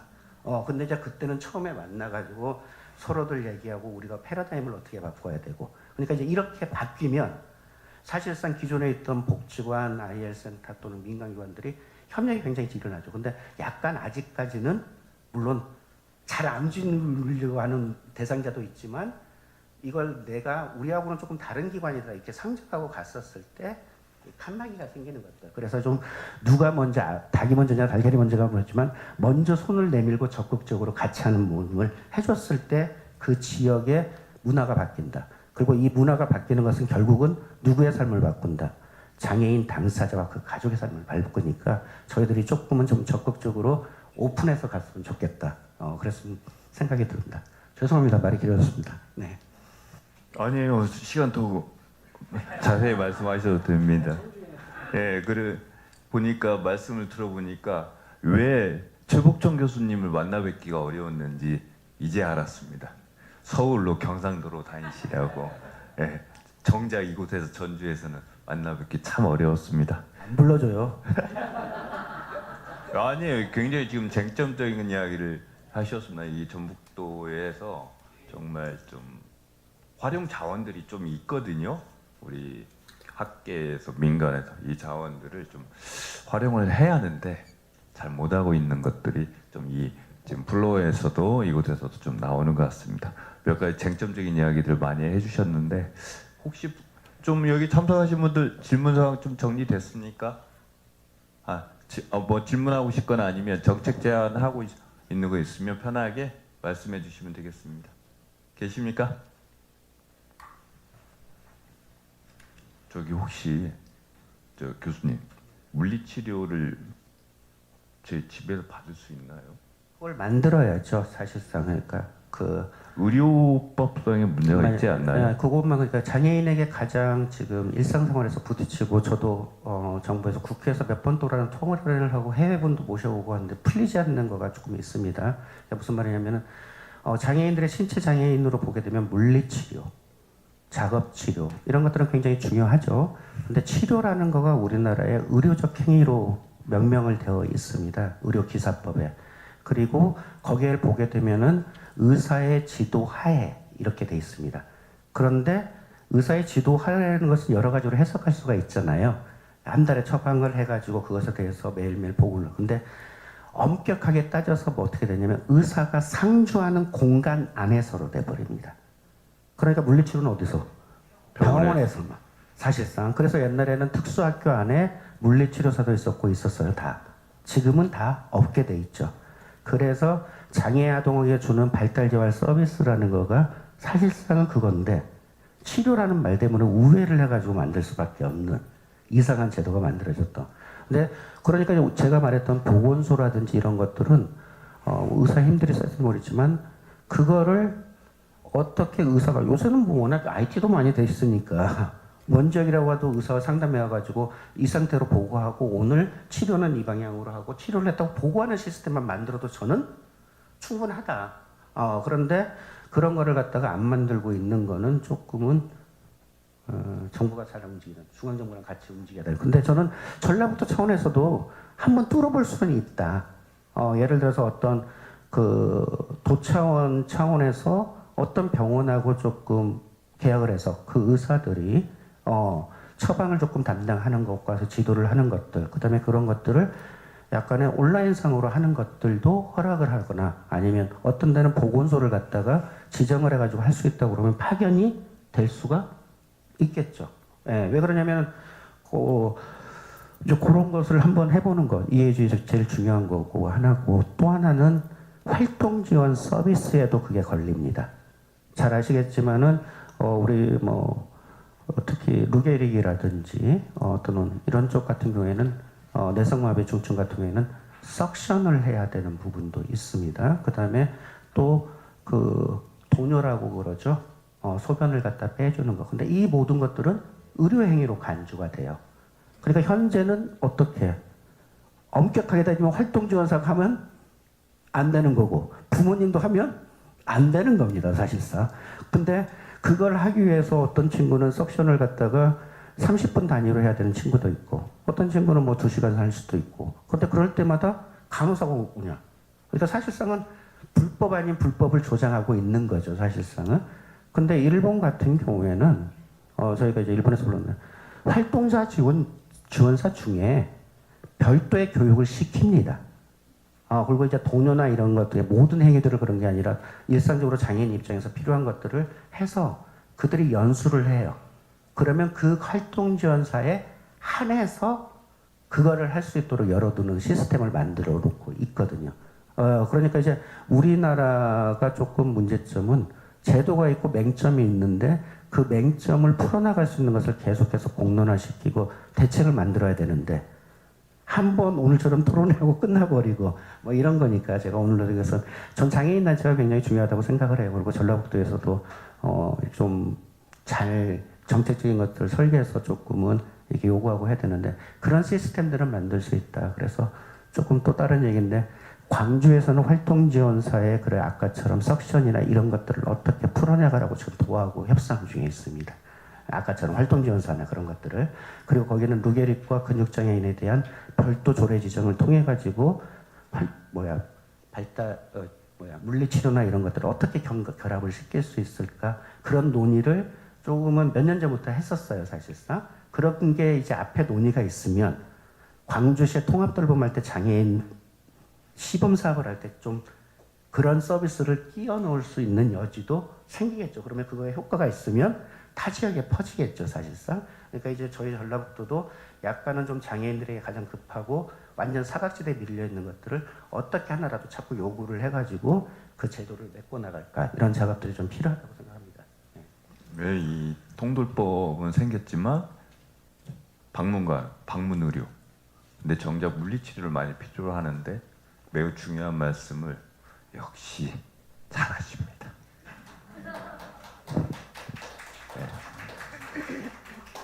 근데 이제 질문을 던졌는데 또 과제를 줬어요. 장애인 단체들 뭐 하고 있냐?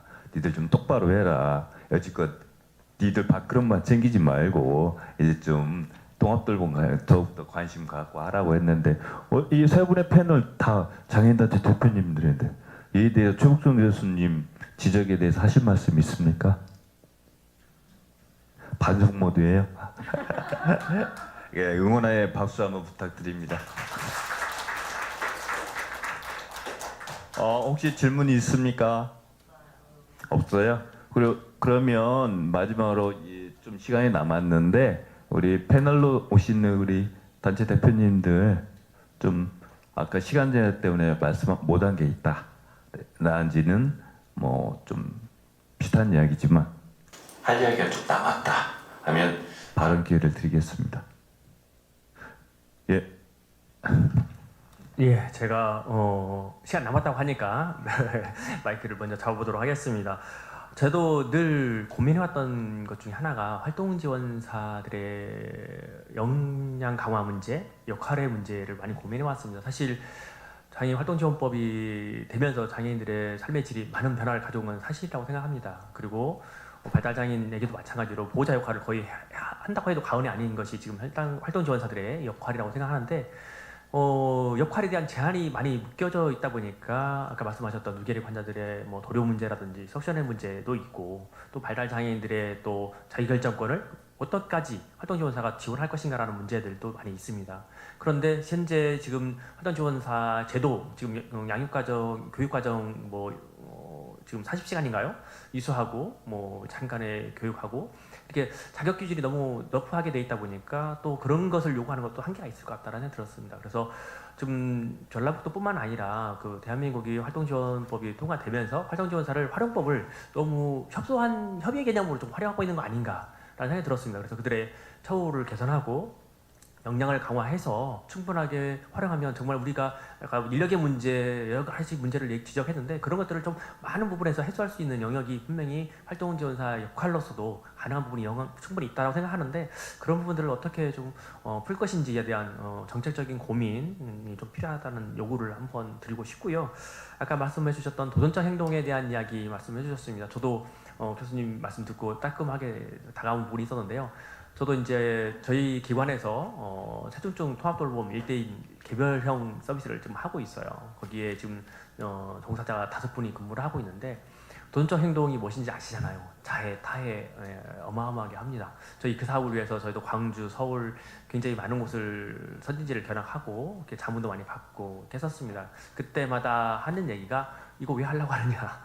종사자 구하기도 힘들고 종사자들이 이중질이 너무 높다. 그 이유는 이제 너무나 이제 타이가 심해서 종사자들이 못 버티고 이렇게 그만둔다라는 얘기를 많이 하셨었습니다. 그리고 속된 말로 광주에 통합돌봄 그 시범 사업을 했었지 않습니까? 거기서 갔을 때도 얘기하는 것이 직원들이 하는 말이 우리는 월급을 받는 게 아니라 노동 대가를 받는 게 아니라 맥값을 번다라는 말을 하실 정도였습니다. 그리고 그 2년 정도 시범 사업을 했었는데 2년 동안에 산재 처리가 10건 이상 있었다고 합니다. 타이로 인한 산재 맞아서 산재 처리가 됐다고 하는 것은 지금 산재 처리가 얼마나 쉽지 않은 거 알고 계시잖아요. 근데 그 얘기 하시더라고요. 10건이고 산재 처리 안 되고까지 생각하면 얼마나 많았겠느냐라고 이렇게 얘기하시고 그런 말을 했을 때 굉장히 저도 무겁게 다가왔었는데 그것들에 대한 고민이 굉장히 필요하다는 거죠. 도전적 행동을 하는 당사자들, 뭐 신 대표님도 말씀하셨지만 그것이 도전적 행동이냐, 의사표현이냐, 뭐 굉장히 뭐가 중요하냐라는 것도 굉장히 중요한 요소이지만 현장에서는 그것을 대응할 만한 어떤 지원자들의 역량 강화도 굉장히 중요한 요소이긴 합니다. 통합돌봄법을 이렇게 주로 연구하셨던 김미혁 교수님이 계시잖아요. 저희 전북 지역에 교수님하고도 이 문제 가지고 사실 저희가 이야기도 해본 적이 있었습니다.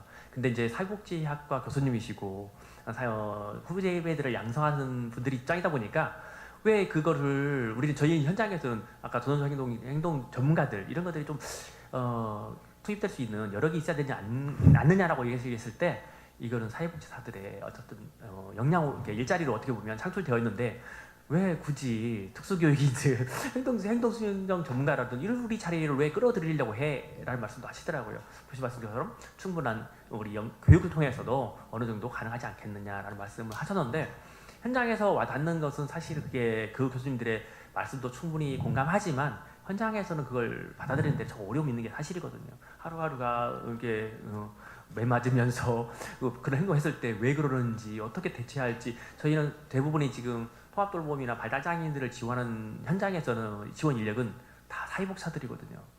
사회복사들은 사회복지 교수님 아니시구나. 사회복지 학과에 커리큘럼 보시면 알겠지만 장애인복지로는 무슨 과목이에요? 선택 과목이에요. 필수 과목이 아닙니다.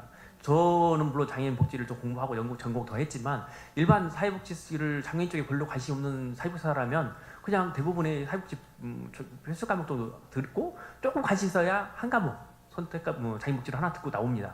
이 한 과목 듣고 장애인 복지 현장에서 장애인들을 케어한다?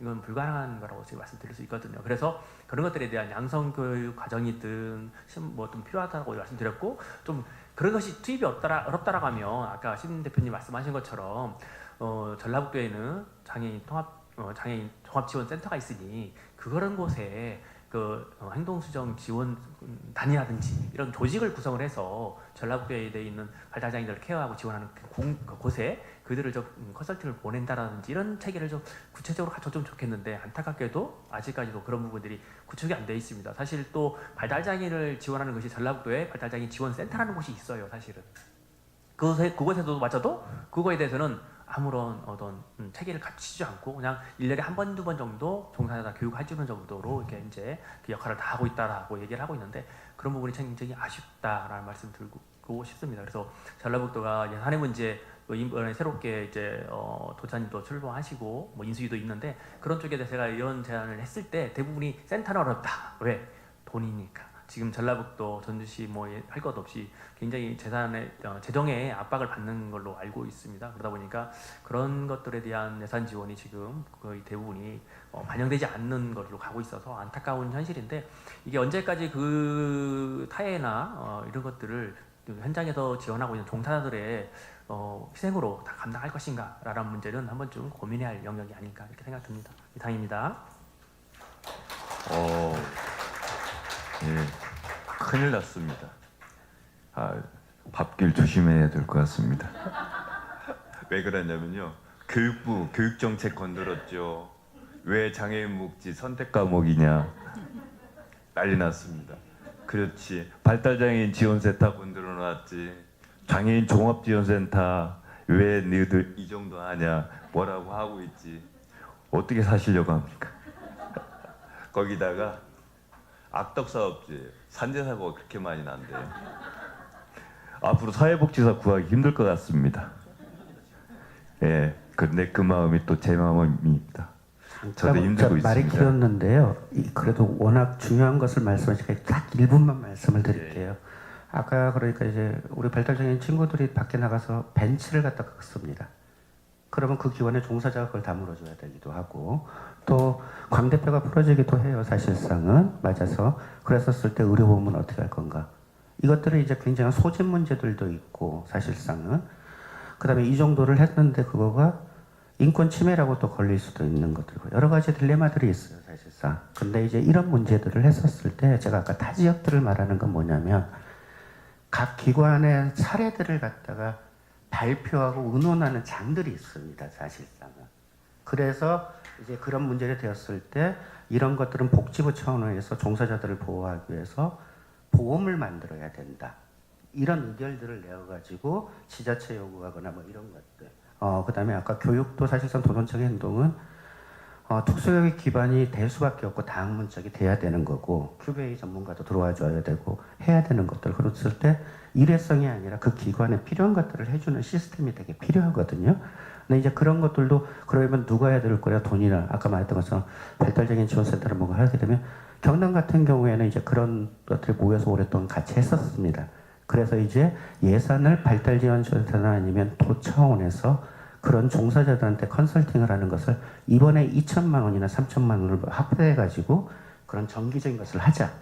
뭐 이렇게 이제 몰아나가는 것들에 대한 공간들이 굉장히 중요하다. 그래서 제가 아까처럼 왜 전북에서는 안 불러줄까요?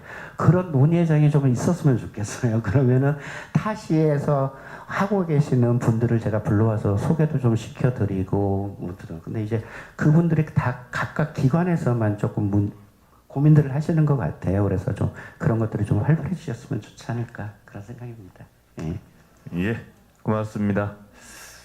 시간이 이제 예정된 시간이 다 됐습니다. 예, 장시간 동안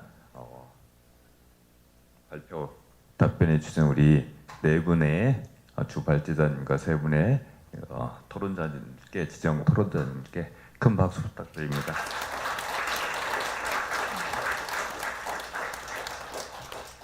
그리고 인권 담당관실, 오늘 이 자리를 준비해 주신 인권 담당관실과 관계자 여러분, 그리고 지금 유튜브 영상 촬영해 주시고 계시는 스태프분들, 그리고 끝까지 수호 통역을 저 뒤에서 조용하게 해주시고 계시는 수호 통역사님 모두 감사드립니다.